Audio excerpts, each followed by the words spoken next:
Hi hello friends, welcome. எல்லாரும் எப்படி இருக்கீங்க? எனக்கு தக்காளி ரசம் வைக்கலாம். ரொம்ப டேஸ்ட்டாக இருக்கும். தக்காளி புளியெல்லாம் எதுவும் சேர்க்க வேண்டாம். ஒரு 3 தக்காளி மட்டும் எடுத்துருக்குறேன். அதோட கொத்தவரங்காய் பொரியல் பார்க்கலாம். பருப்பு போட்டு பண்ணலாம், சூப்பராக இருக்கும் பொரியல். இந்த மாதிரி பொடிசாக கட் பண்ணி எடுத்து வச்சுக்கோங்க. பருப்பு ஒரு 2 டேபிள் ஸ்பூன் எடுத்து கழுவி வச்சுருக்கிறேன். இப்போ கடாய் வச்சிடலாம். கடாயை ஒரு பேனை வச்சுட்டு பொரியலுக்கு ஃபஸ்ட்டு ஒரே ஒரு ஆனியன் பொடிசாக கட் பண்ணிக்கலாம். ஆல்ரெடி கொத்தவரங்காய் கழுவி எடுத்துட்டு பொடிசாக கட் பண்ணி எடுத்து வச்சிருக்கிறேன் தனியாட்டு.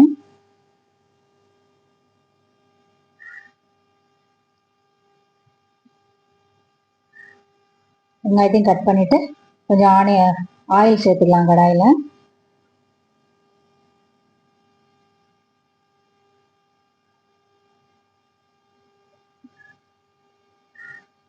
கடுகு, உளுத்தம்பருப்பு, காஞ்ச மிளகாய் சேர்த்து தாளிச்சிக்கலாம் ஃபஸ்ட்டு.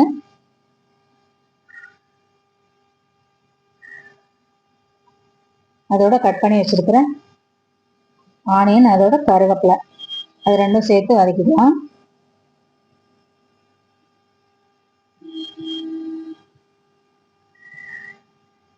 ரொம்ப கலர் சேஞ்ச் ஆகணும் அப்படின்னு அவசியம் இல்லை.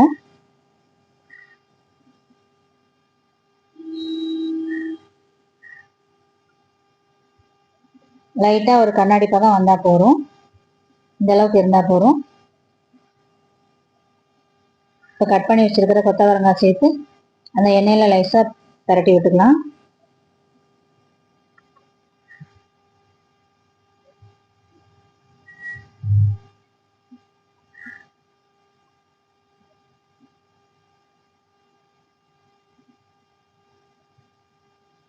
சிறுபருப்பு கழுவி வச்சிருக்கிறேன், அதையும் இதோட சேர்த்துக்கலாம். ஃபஸ்ட்டு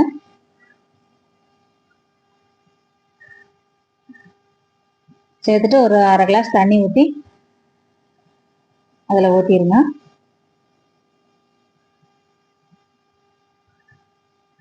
கொஞ்சமாக ஊற்றினா போதும் தண்ணி, ரொம்ப ஊற்றி வேக வைக்க வேண்டாம்.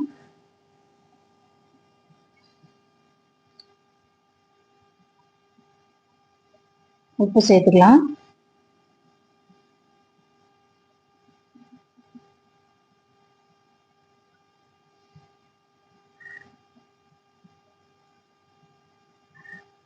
அடுப்பை ஸ்லோ ஃப்ளேமில் வச்சுட்டு மூடி வச்சிருங்க. ஒரு 5 நிமிஷம் அப்படியே வேகட்டும்.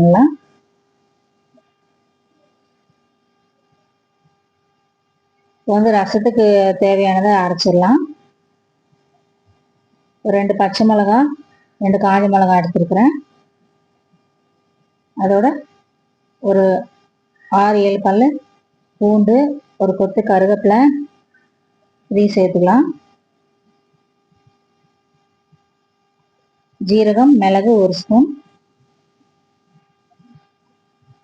ஒரு சின்ன துண்டு இஞ்சி. தக்காளி ரசத்துக்கு கொஞ்சம் இஞ்சி சேர்த்து செஞ்சீங்கன்னா நல்லா டேஸ்ட்டாக இருக்கும். இதை ஃபஸ்ட் நல்லா குறப்பாக அரைச்சி எடுத்துக்கலாம். இந்த அளவுக்கு அரைச்சா போதும். ரொம்ப தண்ணி ஊற்றி பேஸ்ட்டாக அரைக்க வேண்டாம்.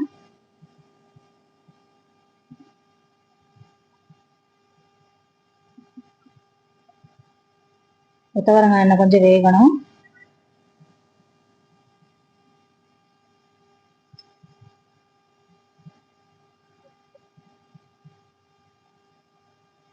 இன்னும் 2 நிமிஷம் வச்சு மூடி வச்சிடலாம்.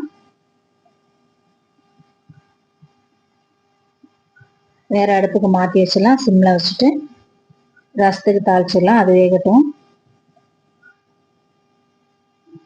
இப்போ கோகோனட் ஆயில் தான் ஊற்றுறேன் நான். கோகோனட் ஆயில் தான் ரசத்துக்கு நல்ல வாசனையாக இருக்கும். கடுகு, உளுத்தம்பருப்பு, காஞ்ச மிளகாய் தேய்ச்சி சேர்த்து தாளிச்சிக்கலாம் ஃபஸ்ட்டு.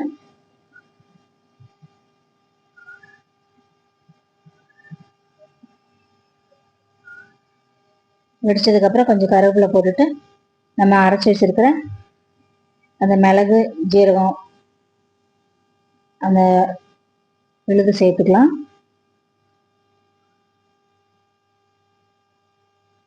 ரொம்பலாம் வதக்க வேணாம். அடுப்பு நல்லா ஸ்லோ பண்ணி வச்சுக்கோங்க. எக்ஸ்ட்ரா ஒரு கிளாஸ் தண்ணி ஊற்றிக்கலாம்.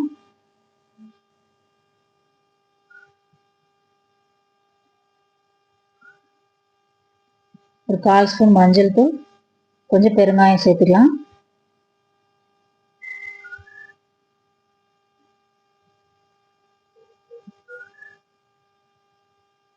அடுப்பை ஸ்லோ பண்ணி வச்சுட்டு அது கொஞ்சம் கொதிக்கட்டும்.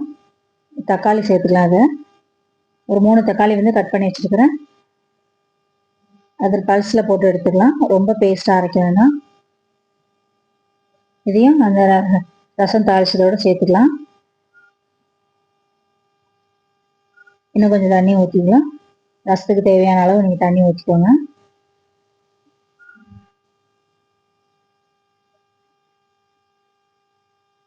மிக்ஸ் பண்ணி விட்டு உப்பு போட்டுக்கலாம். இப்போ கொத்தவரங்காய் நல்லா வெந்துருச்சு. இந்த ரசம் நல்லா பொங்கி வரட்டும். கொதிக்க விட வேணாம். ஸ்லோ ஃப்ளேமில் வச்சு நல்லா பொங்கி வரும்போது ஆஃப் பண்ணிக்கலாம். கொத்தவரங்காய் நல்லா வெந்துருச்சு. இதில் தேங்காய் போட்டு இறக்கிடலாம். ஃபஸ்ட்டு ஒரு 3 டேபிள் ஸ்பூன் தேங்காய் போட்டுக்கிறேன்.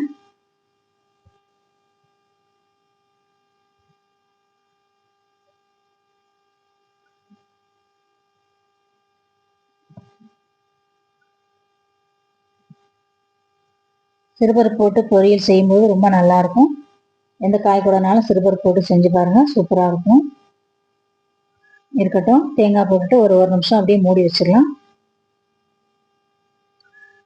ஸ்லோவாக வச்சுட்டு மூடி வச்சிட்டிங்கன்னா அந்த தேங்காயோட சேர்ந்து நல்லா வாசனையாக வெந்துடும். இப்போ ரசம் நல்லா பொங்கி வருது. அவ்வளோதான், சூப்பராக தக்காளி ரசம் ரெடி ஆயிடுச்சு. விருப்பப்பட்டால் கொஞ்சம் வெல்லம் சேர்த்துக்கோங்க. புளி சேர்க்காதனால நான் இன்னைக்கு கொஞ்சம் வெல்லம் சேர்க்கல. புளி சேர்த்திங்கன்னா லைட்டாக கொஞ்சம் 1/2 ஸ்பூன் வெல்லம் இல்லைன்னா சுகர் சேர்த்துக்கோங்க. நல்லாயிருக்கும் ரசத்துக்கு. அவ்வளோதான், ரசம் சூப்பராக ரெடி ஆயிடுச்சு. கொத்தமல்லி தூவி இறக்கிக்கலாம். ஓகே ஃப்ரெண்ட்ஸ், நீங்களும் அந்த மாதிரி செஞ்சு பார்த்துட்டு எப்படி இருக்குன்னு சொல்லுங்கள். பொரியலும் ரெடி ஆயிடுச்சு, ரசமும் ரெடி ஆயிடுச்சு.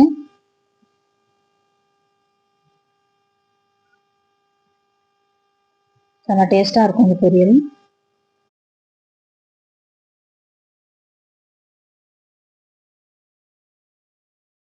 ஓகே ஃப்ரெண்ட்ஸ், பாய்.